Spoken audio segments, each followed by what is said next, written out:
تخيل تصحى في يوم تكتشف إن حياتك كلها كانت كدبة، وإن الست اللي المفروض تكون هي حضنك الأمان كانت هي أول حد ينهي حياتك وإنت لسه حتة لحمة حمرا. النهاردة هنحكي قصة فيلم هانا، البنت اللي اكتشفت إن وجودها في الدنيا معجزة وغلطة. بيبتدي الفيلم مع هانا، بنت في شبابها، طالبة في الكلية، جميلة ورقيقة وبتحب التمثيل. بنشوفها وهي واقفة على المسرح، الأضواء عليها والناس مستنية عرضها، لكن فجأة ومن غير أي مقدمات هانا بتقع على المسرح قدام الكل. المشهد ده مش مجرد وقعة عادية، دي كانت هي الكارثة اللي هتكشف كل اللي مستخبي. هانا من صغرها بتعاني من مشاكل صحية، حساسية، وحتى مشاكل نفسية، اكتئاب وقلق. أبوها جوكوب شغال دكتور، طبعا هو اللي متابع حالتها، بس هانا دايما حاسة إن في حاجة ناقصة، حاسة إن جسمها ده غريب عنها. بعد الوقعة دي جوكوب بياخد بنته من المستشفى عشان يعملوا فحوصات جديدة. هناك الدكتور بيقول إن المشاكل الصحية اللي عند هانا دي مش طبيعية، بنت في سنها، وإن التاريخ الماضي بتاعها فيه حاجة.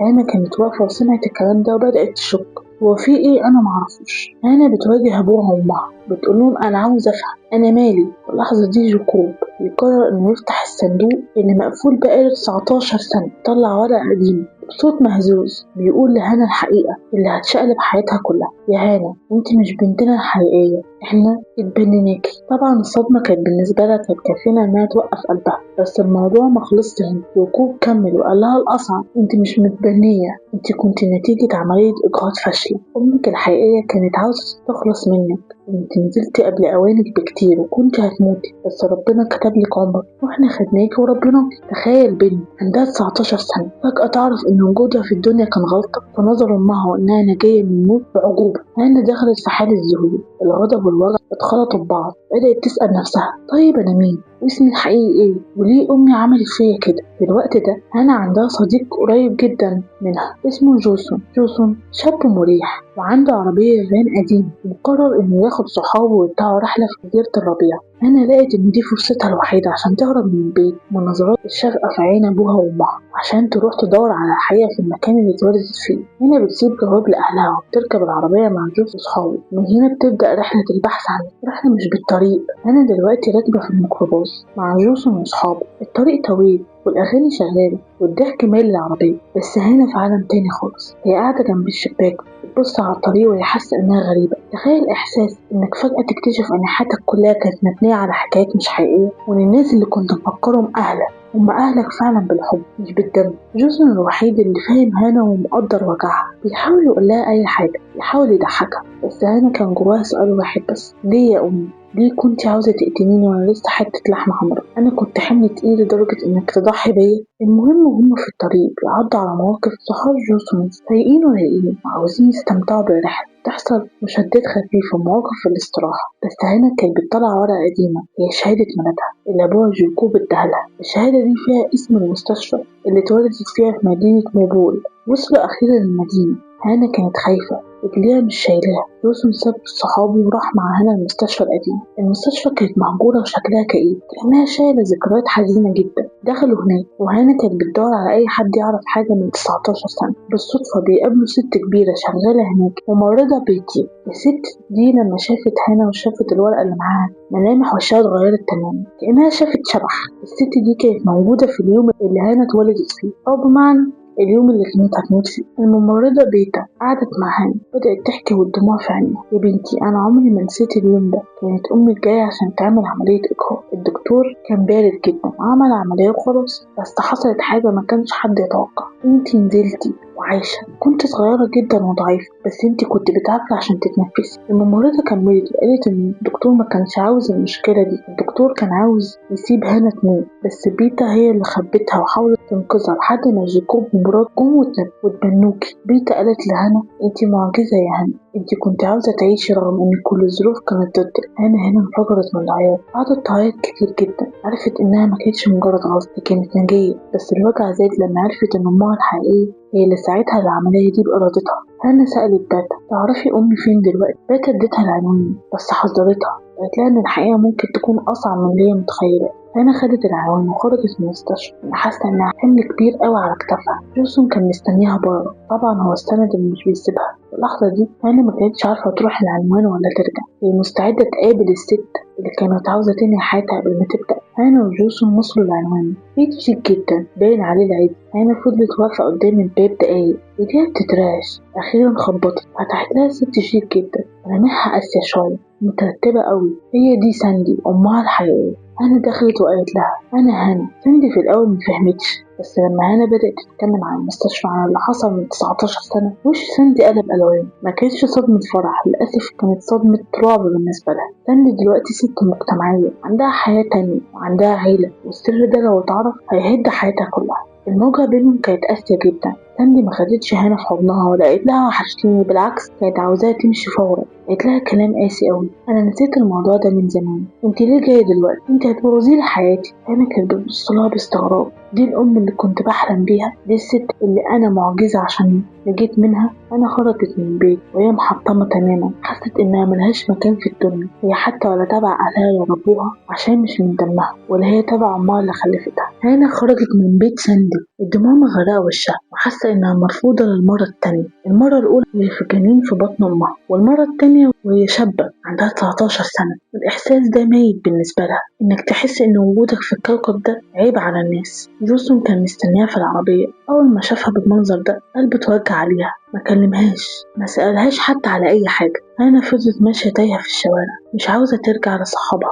ولا عاوزة تتكلم معها. وهي ماشية رجليها خدتها لقدام كاتدرائية، كنيسة كبيرة قديمة وشكلها يجنن. دخلت جوه، الهدوء اللي في المكان كان عكس اللي جوه تماما. قعدت على الكرسي، بدأت تعيط بصوت واطي. في اللحظة دي بيظهر شخصية محورية جدا، وهو الأب ليوناردو. القسيس ده شاف هانا وهي منهارة، ما فرقش معاه، ما قربش منها كأنه بيحقق معاها، بالعكس قعد جنبها بكل هدوء. بدأ يتكلم معاها بكلمات تلمس الروح. أنا حكيت له كل حاجة عن عملية فاشلة وعن أمها اللي طردتها. قالت له حاجة واحدة بس، أنا ماليش مكان هنا. بقى القسيس قال لها كلمة واحدة، يا بنتي مفيش حد فينا موجود غلط، حياتك دي مش ملك لأمك ولا حتى ملك ليكي، وانت مش محتاجة قبول من حد عشان تحسي ان ليكي قيمة. أنا سألته طب والوجع اللي جوايا والكرة اللي حاساه من ناحية أمي وناحية كل تاني؟ رد عليها عشان ترتاحي لازم تسامحي، والمسامحة مش معناه ان اللي حصل كان صح، معناه انك بتركبي جناحات عشان تطيري بعيد عن السجن اللي هم حبسوكي فيه. الكلام ده نزل على قلب هانا زي المية.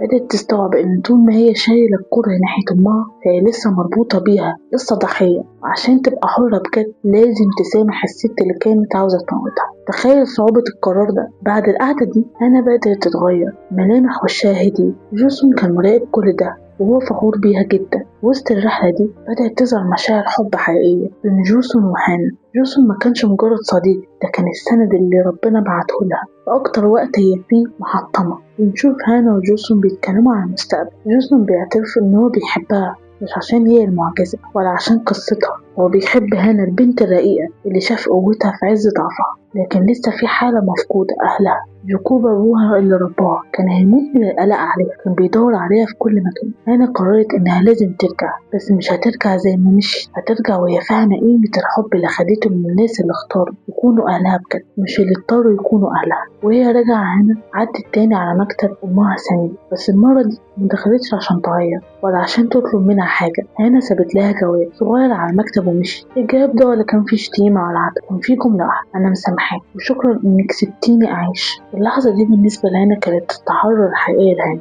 هي مش مستنية ساندي تتغير، هي اللي قررت تقفل الصفحة دي وتعيش حياتها بجد. هانا رجعت بيتها، بس المرة دي ما كانتش داخلة وهي حاسة إنها البنت المريضة ولا البنت المخدوعة، كانت داخلة وهي هانا الناجية. أول ما شافت أبوها جوكوب ما كانش فيه عتاب ولا خناق، كان فيه نظرة فهم جديدة. جوكوب كان واقف ملامحه كلها ندم وخايف إنه يفقد بنته. هانا قربت منه، أنا عرفت كل حاجة يا بابا. جوكوب بدأ يتكلم والوجع في صوته، حكالها عن اليوم اللي شافها فيه أول مرة في المستشفى، حتة لحمة حمراء تتنفس بس في الحضانة، وقال لها أنا ما خبيتش عليك عشان أخدعك، أنا خبيت عليك عشان كنت خايف أحملك هم تقيل زيادة وأنت لسه صغيرة. أنا حبيت أحميكي من الحقيقة إن الدنيا كانت قاسية عليكي من أول سنة. هنا استوعبت حكم أهم بكتير من وجع الرب بتاع أمها الحقيقي، استوعبت الاختيار بتاع أبوها وأمها اللي ربوها. قالت لنفسها إذا كانت في ست قررت تتخلى عني، ففي راجل وست تانيين قرروا يكسروا حياتهم كلها عشان، رغم إني مش من دمهم. وده كان الانتصار الحقيقي لهنا. بنشوف هنا وهي بتمثل تاني على المسرح، بس المرة دي واقفة ثابتة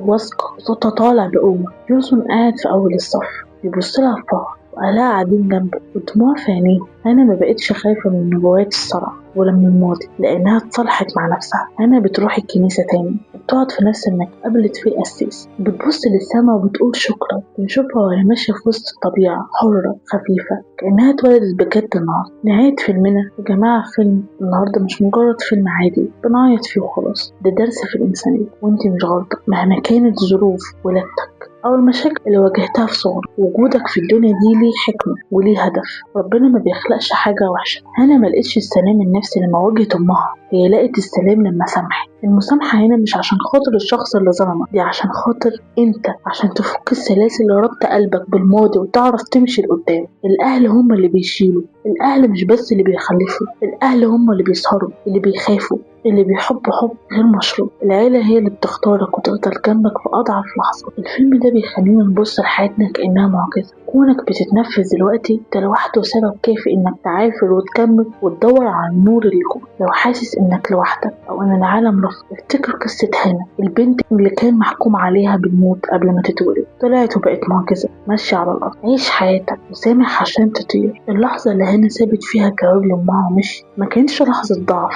دي كانت أقوى لحظة في الفيلم كله. في اللحظة دي هنا قطعت السلسلة اللي كانت ربطها بالماضي. احنا كتير بنعيش حياتنا واحنا شايلين شنطة تقيلة فوق ظهرنا مليانة وجع ومليانة عتاب للناس اللي ظلمونا. بنفتكر اننا بنكرههم بالعاقبة، بس الحقيقة ان الكره ده هو السجن حابسين نفسنا فيه.